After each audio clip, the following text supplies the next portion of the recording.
my best friend's dad, I think worked at IBM. And so he had an IBM PC. And we were just blown away because that did allow, although monochrome graphics, still had graphics. And you were able to move around through what appeared to be a 3D, dungeon. And my buddy and I were just enamored with that game. And we played it all the time. And I remember that because the way the game was working out, I'll talk about this more when I get to the SSI games, is that there were a lot more clunky, right? There's a lot of things they're still figuring out. And when you would play Wizardry, there wasn't really a save. You had to get out of the dungeon, come back out, and you would save in the training ground. And so if you had a total party kill mid-game, in mid-dungeon, that was it. That's what would happen to you. You would freaking die. And so my buddy and I, we found a way around it, being 13-year-olds trying to figure it out, is we would turn off the computer if we were in the middle of getting killed, and so that it would just go, what was last save that you guys had? And so it would just grab that one. But I guess because we're showing Pool of Radiance right now, if you want, I mean, the thing is, I've been talking a lot, but just to talk about the first experience, and I can go back to SSI games later, is just that to be able to play not with your buddies who like, oh, I want to play D&D, let's all get together, and you could play in this completely objective space where the DM is the computer, and you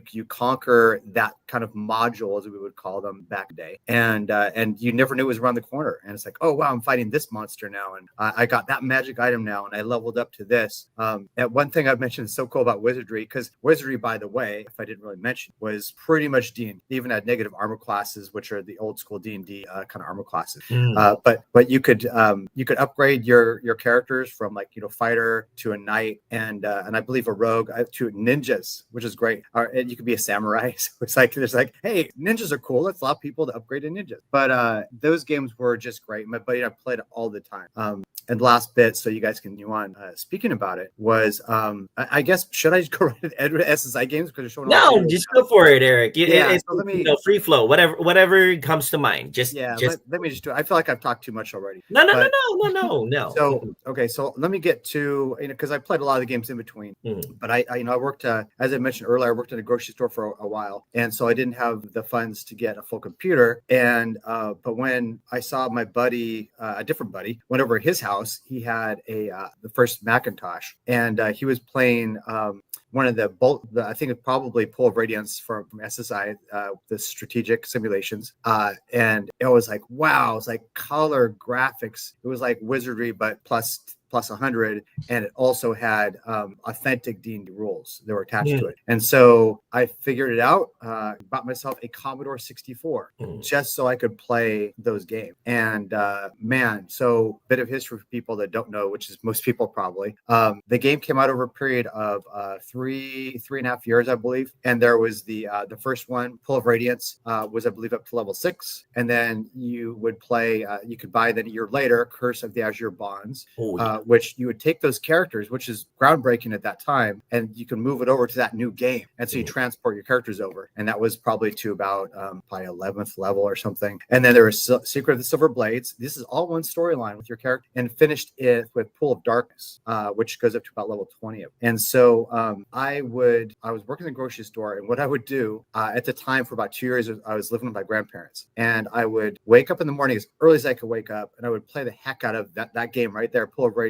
I would play it until I had to go at the last minute. I would go to work, and at my lunch break, I would drive back to my grandparents' place and play for about 35 minutes while I ate. And then I would come back at night, and I would play until I couldn't play anymore to fall asleep. I was obsessed. The game broke so many kind of new ground. One of the biggest being that Joel was talking about earlier was the graphics, because yes, they would present you with, in the little windowed box, here's a kobold, or here's a goblin, or here's a netin, but they had them multiple times. So if you're at a distance, remember we're talking this 3D space you're moving in, as videos have been showing you kind of the game, you would have a far distance version of that monster, kind of grainy, kind of blurry, but it would be because it's far away. It gets closer, and it's another layer of detail, and one more level of detail where they're right in front of you. Then if you're parlaying with them or about to fight them, there's another version that would be animated, very just a few frames, like an ogre with a spear, going like this, which, by the way,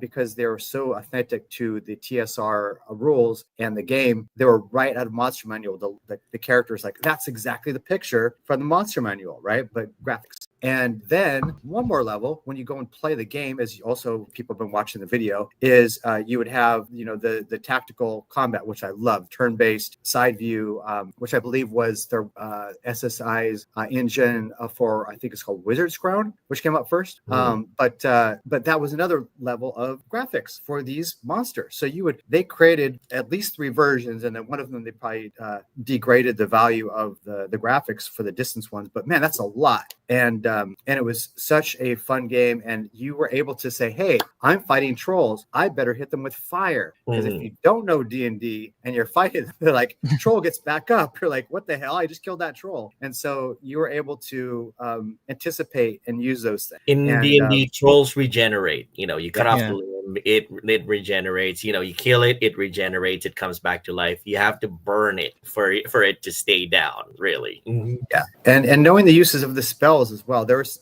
some slight modifications they made to make it accommodate the format, but if you knew what the spells did, then you could use them. If your fighter had a hold person spell cast on him by an enemy cleric, you'd say, dispel magic, and you would cast that. Like, you would know that that's the thing to do. And so you were able to not only immerse yourself in D&D, and again in this objective dungeon mastering experience, not like, is my buddy going to try and kill me, which is what D&D was like when you're 12 or 13 when you're playing the game. But I will say, here's the thing. Okay, so for those of you guys, we talked about goodoldgames.com, GOG.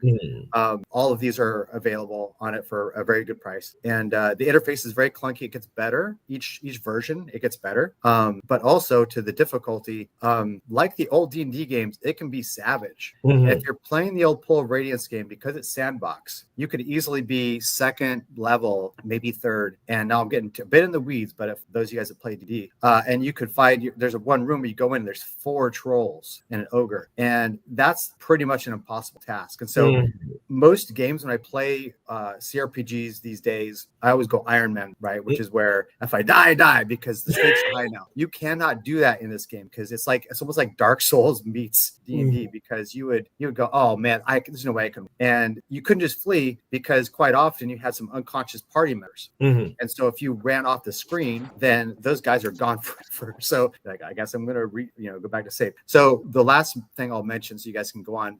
By the way, this Buck Rogers was also a fantastic game. Came out on the Genesis later, that was just shown. But so here, I'll tell you my sad story about was I played the first 3 over the period of about 3 years and loved it, and I knew the 4th one was coming, and I kept looking, I didn't see it. So I went to a place called Electronics Boutique, which I believe is completely gone. And my buddy and I walked in, I saw a Pool of Darkness. It had this cool drow elf on the cover, great art. I was like, oh my god, I could finally take my characters and finish this quadrilogy. And I say, okay, I want to get one for the Commodore 64, please. They go, oh yeah, actually they only have it for the Amiga and for PC. So the Commodore 64 had become less of a draw for developers to make it. It wasn't worth the money to make it. And they probably were like, hey, we can upgrade the graphics a bit, and we don't make as much money from the Commodore anymore, so we'll just do Amiga. So I couldn't take my characters and transfer them over. So I still, to this day, have not finished the quadrilogy. Oh no. And but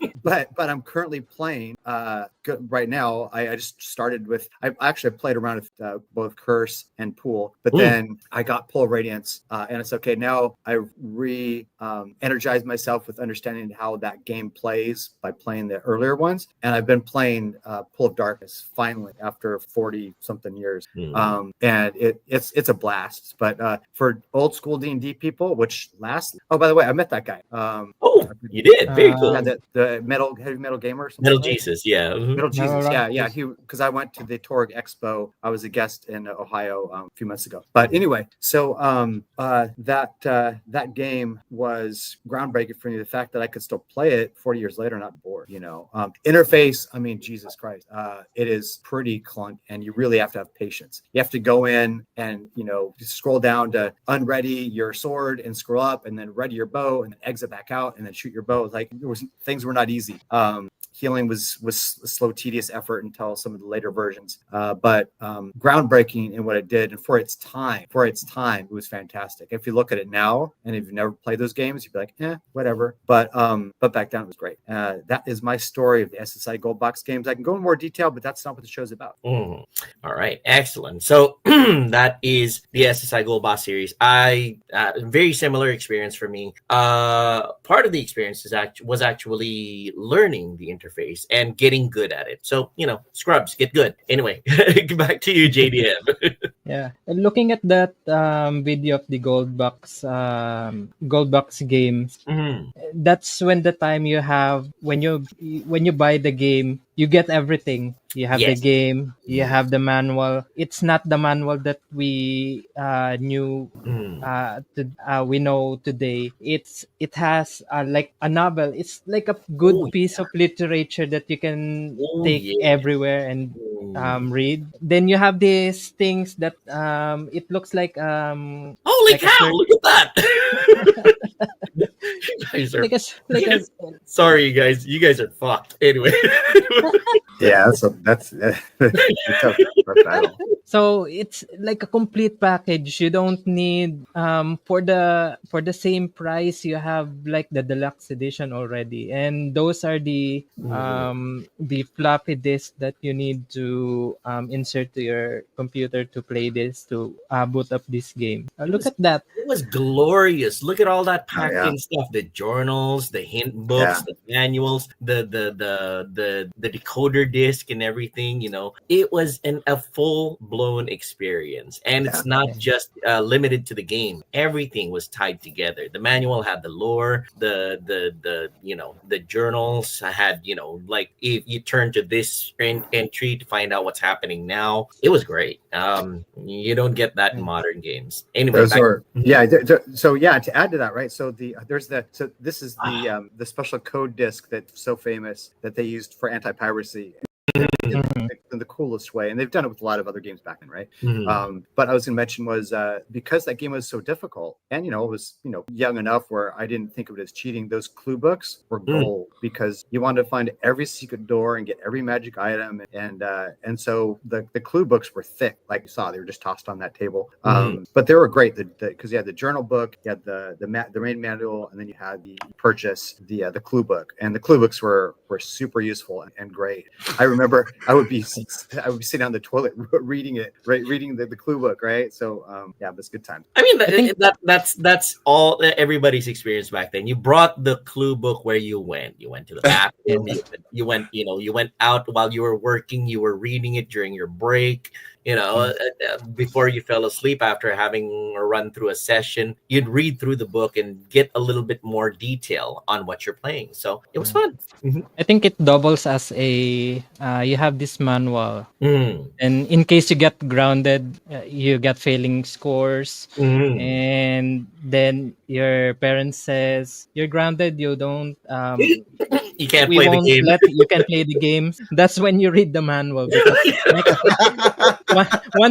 once it's expired, the suspension is expired. Then you already know what you need to do when you continue playing the game. Jomar's point, we actually read and we looked for the manual before. The thing about it is, it enhanced your experience and it taught you to read more also. So once you were finished with the manual, you went to the library. You looked for other books, Lord of the Rings.